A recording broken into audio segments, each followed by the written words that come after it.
Happy December 20th. We have 5 days left until Christmas, which is cool. I'm here for it. We still have no heat in our house. It's so really cold. We have a couple options, and the guy that came over to work on our house last night is looking for a part and will call my dad back today. And then my dad called another company yesterday, and they called him back this morning just to see how things are going, which is really sweet. And so, I think that boosted my dad's opinion of them. And so when my dad goes to buy a new furnace or heat system next fall, I think he'll be thinking of that company. I'm sitting here with Atticus. He is feeling so much better. He's a little congested today, but we have our nose Frida that we can use on him to just kind of open his nose a bit and help him out. He's feeling good. He just got cold during the night, and that made him cough a bit. So Matt was up with him, and so Matt is still resting. But I have a cup of coffee that is extra warm for this morning. And then, let's see. I'm still feeling good. Matt's still feeling good. Everyone in my family is. Today is the last day yesterday was the last day of our quarantine. So, we're just hanging out here, and we're gonna have a good day. Woo! Who taught you to do that? That's impressive.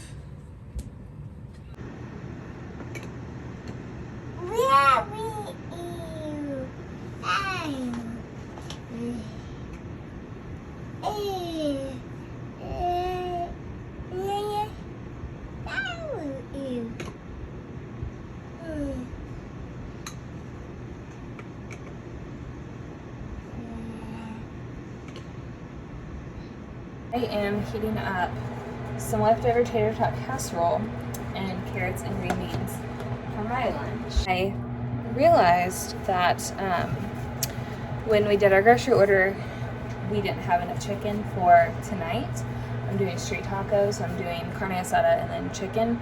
And so I realized that we didn't have enough chicken. So I did an Instacart order for some chicken and a couple other things, and that will be here in about 15 minutes. I already have the steak marinating, so then I need to just cut up the chicken, get that marinating.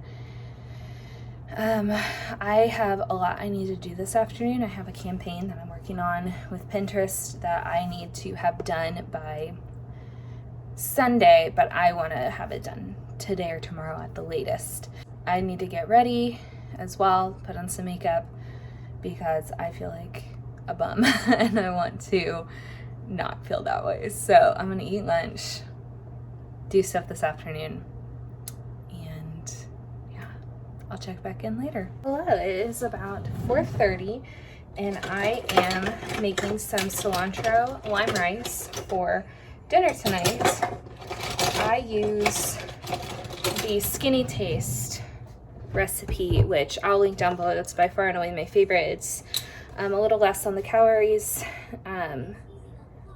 and so I like it a lot. It's been my go-to for quite some time. Where's my salt? Here's my salt. And yeah, so I just make my rice in a pot. I don't know, sometimes I see rice cookers and I'm like, do I need another countertop appliance? The answer is no. But would it be nice? I mean, perfect rice every time. I cannot say that my rice is perfect every time that I make it.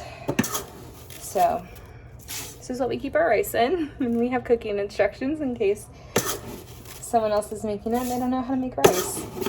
It's me. I know how to make rice, but I double guess myself, and so I want to look every time. Also, I know you're supposed to rinse the rice. I don't do that.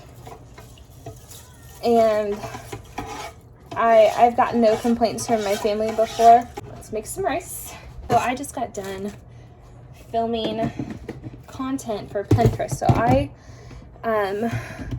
this is really funny. So this is like, I mentioned this before. I think it's like in one of the first vlogs that Pinterest, I get a lot of impressions. Like I have one idea pin that just took off, and that's literally been my cash cow. Like it's still getting hits and impressions. And so in several blogging Facebook groups that I'm in, people kind of talk bad about idea pens, like, oh, don't do them. And I think with any platform, if there is a new feature, they're going to push that feature. And so if people use that feature, then your content is more likely to be seen. And so we saw that with Instagram and with Reels last year. Instagram favors those right now. And I mean, they did last year, and they have, like they've literally said, they're prioritizing short video content. And other platforms see the success of TikTok, and they're not dumb, so they're putting that on their platform right now. So with Instagram, you have Reels. With Facebook, you also have Reels, because it's the same thing. And then with Pinterest, you have idea pins. And so it's the idea of taking what a pin would be and putting it into snippets, and that would be your idea pin. And bloggers specifically don't like that because they want people to come to their website. They make money by, I say they, I'm also a blogger, so like I should include myself, but bloggers are upset that people are not coming to their website, and I get it, because that's how you get ad revenue. That's one of the main ways that bloggers make money, is through ad revenue. And so if they're not getting clicks to their website, then they're not getting page views, or not getting sessions. And so I get it, it's frustrating. But at the same time, idea pens aren't going to go anywhere, and if you're not getting on board with them, and if you're boycotting idea pens, your content isn't going to be seen. And so you can do call to actions where you can get people to click on your website. You can do affiliate links on idea pens. And so there are still ways that you can monetize them. And it's just taught a lot of bloggers that SEO, search engine optimization, should be their top priority. So that way their content is better found on sites like Google or any search engine. Anyway, that's a long rant. I did an idea pen earlier this year. I think it was like March or April. And it's like, I get at least one new follower a day on Pinterest, which followers are kind of a vanity metric on Pinterest. What brands look for is how many monthly sessions you get. So I'm anywhere from 150 to 170,000 monthly sessions, which is really cool. Do I wish that some of it would transfer over to like social media or YouTube? Yes, absolutely. But also I'm not doing anything to cross post my content from social media and YouTube. I just have one pin that I talked about, finding wedding decorations in the dollar section at Target, that I did cross post to TikTok and I think to YouTube and to Instagram, and like it just flopped. So Pinterest is really loving that for whatever reason, and I'm grateful. So anyway, a way that I make money. So I do several different things to bring in an income that helps support my family, and one of them is my Etsy shop. Obviously I make and sell t-shirts. Another one is my second Etsy shop that I create and sell SVGs and printables, and SVGs and like PNGs. So if somebody wants to do a print on demand website, they can buy one of my designs, and I don't have a commercial, it's a free commercial license. I have a commercial license, but you don't have to purchase it, and my rice is boiling. Another way I make money is through my blog. So that hasn't really been my top priority, however, in the last year, so I don't make as much money as I have on my blog before. Another way is affiliate marketing, and that is, like the links down in the description bar of my YouTube videos are all affiliate links. All the links on my blog that are leading to like Amazon or Target are affiliate links. So they purchase that item. The price does not change for them, but I'm partnered with several affiliate networks that will pay me a small commission. And when I say small, it's like literally pennies, but it does help. Like any purchase helps. My rice is going crazy. So affiliate marketing is another one, and that's like any link that I share on social media or on TikTok are all affiliate links. Let's see what else. YouTube is not monetized yet. I am 948 subscribers short. So a goal of mine is to monetize my YouTube in the new year. I think that would be a lot of fun. It's becoming one of my favorite platforms to create content on.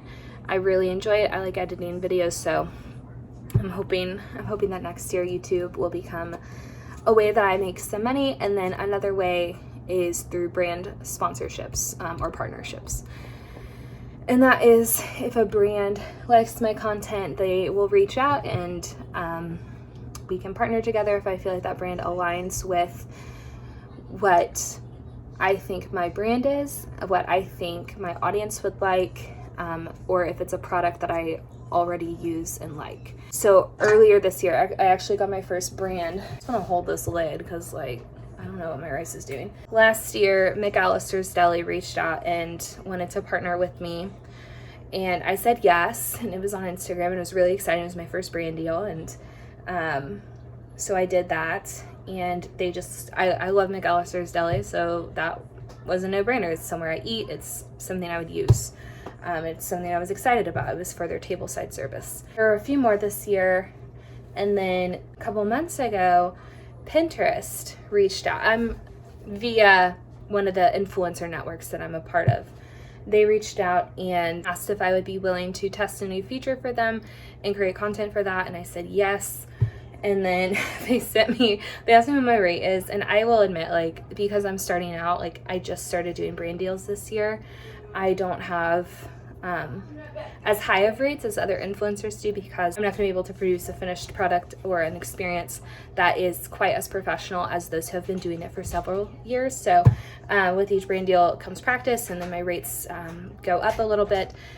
Anyway, so Pinterest asked, I said yes. Today is the last day that I'm uploading a video idea pin for Pinterest, and I'm a little sad because it's like I've been doing it for once a month since October, and it's been a good time. I just need to edit it and then upload it to Pinterest, and so I like this campaign because they basically give me full creative control. They just send me a pin that they want me to do an idea take on, or a take, an idea pin take, a take of an idea pin. I don't know the correct terminology. I probably should. So they send me a pen that they want me to do a take on, and then I create a video based on that. And so a lot of it I try not, it's easy to just kind of like copy and paste what the original creator did, but I like to add my own spin on it. So yeah, that's been really fun, and that's that. So I am going to get the meat cooking for our street tacos, and I will be back soon. So we have some cilantro lime rice and some carne asada with some tortillas, and then over here we have a disaster, but we have some chicken, an onion, and cilantro. So Matt's already had a couple. What do you think, Matt? They're really good. All right, so we're gonna eat. It is almost 1 o'clock in the morning, and Matt and I got back about an hour ago from seeing Spider-Man No Way Home, and it was so good. It was so good. I'm really happy we got to go see it. What I did say was I miss the simplicity of Marvel, and I know some of y'all might laugh at me when I say that, but I'm talking like phase 1, phase 2 Marvel, not phase 3, phase 4. I'm talking like where you go see a movie and it's, you know, you're familiar with the hero, and you see the end credit scene or the mid credit scene or whatever, and it's like a little Easter egg, and you're able to like pick up on that, you know? You don't have to go watch 2 other movies, 3 Disney Plus shows, a movie from phase 1, a movie from phase 3, 2 movies from phase 2, you know what I mean? And I like it. So like, I'm not complaining about the MCU at all. I love it. I love the movies, but it just feels like you're drinking from a fire hydrant sometimes. You know what I mean? Because I am behind on several things. I haven't seen Black Widow yet, but I can tell you the entire plot of Black Widow because I've seen it all over my TikTok For You page. I haven't seen Hawkeye yet. I haven't seen Eternals yet. So I'm not like that behind, but I feel behind because everyone is talking about the other things, which is to be expected. Out of all of those, the one I was most excited to see was Spider-Man No Way Home. Well, then there's a tie to this movie, there's a tie to that movie, and there's a cameo from this movie. And I would consider myself an MCU fan. Like, I feel like I know more than the average person. Like, I know a lot of trivia. I've seen almost everything. It's phase 4 that I'm really slacking in. I feel like I know quite a bit, but I feel sometimes when I go to the movies for a Marvel movie, I feel lost, and I'm like, I don't don't know who this person is. I don't know what they are a reference to. I just don't know. So Matt and I were reminiscing on like early 2010s Marvel when it felt a little bit simpler. And I mean, stakes have been risen, and we were talking about how we missed just like singular, not even standalone, because it's okay if it ties into other, if there's like one cameo, but it just feels like kind of overload with, you know, Doctor Strange Multiverse of Madness is coming up, and there's like Wanda is going to be in that, but you had to have seen WandaVision in order to know Wanda's like arc right now. There's going to be ties in from Loki, so you would have had to have seen Loki. And it's very different than a movie like Shang-Chi, which came out earlier this year. I did see that. Loved it. And that just, it felt so different, not only stylistically, but where we're at in the MCU. It felt so different to have an origin story with a character and a hero we're not familiar with quite yet. And it was nice because there were some movies that you could watch before you went and saw it, like if you really wanted to understand every single reference. But as long as you were familiar with Iron Man 3, I felt like that was really the only one that you needed to understand before seeing the movie. And that just felt so nice. And then you see the mid-credit scene, and it's like, oh, they'll come back. And it's like, oh, okay, great. So we will see this character again. But that it was like a breath of fresh air, because it wasn't talking about the blip. It wasn't talking about the multiverse. It wasn't talking about, you know, the things that the other hero movies are talking about. I don't know if any of this is making sense, but because now I feel like whenever there's a new movie or a show, so take Falcon Winter Soldier for an example, and it didn't have anything to do, it didn't tie into WandaVision, and it didn't tie into Loki. It really was a standalone thing in order to give Sam Wilson the Captain America title. That's the point of the show, and to give Bucky like some redemption. But I know a lot of fans were disappointed because it wasn't dealing with the multiverse. It wasn't revealing new characters, other than I think like this one girl, but I don't remember her. But I liked it because I'm like, oh, I like these characters. I want to know more about them. And everyone was mad because it didn't have the multiverse. It didn't talk about, I mean, it did talk about Thanos. So I don't know. I feel like it's just interesting to see where the MCU is going to go, because I feel like Endgame was the peak of it, but then it hasn't been, because there are more and more things that are coming out. But at the same time, Endgame was a turning point for the characters. So it'll just be interesting to see how things play out. You're talking like I read comic books. I don't. I just spend a lot of time on character Wikipedia pages. Anyway, I'm gonna go get ready for bed because 6 a.m. is gonna come early, and I can already feel the nap tomorrow brewing. Dinner is gonna be fairly easy tomorrow, so don't have that to worry about. And I moved my therapy from Tuesdays to Wednesday for this week, so we should be good. With that, thank you so much for watching Vlogmas Day. Is it the 20th? Day 20? Almost 21st? Yes, it is. Vlogmas Day 20. And I'll see you guys tomorrow.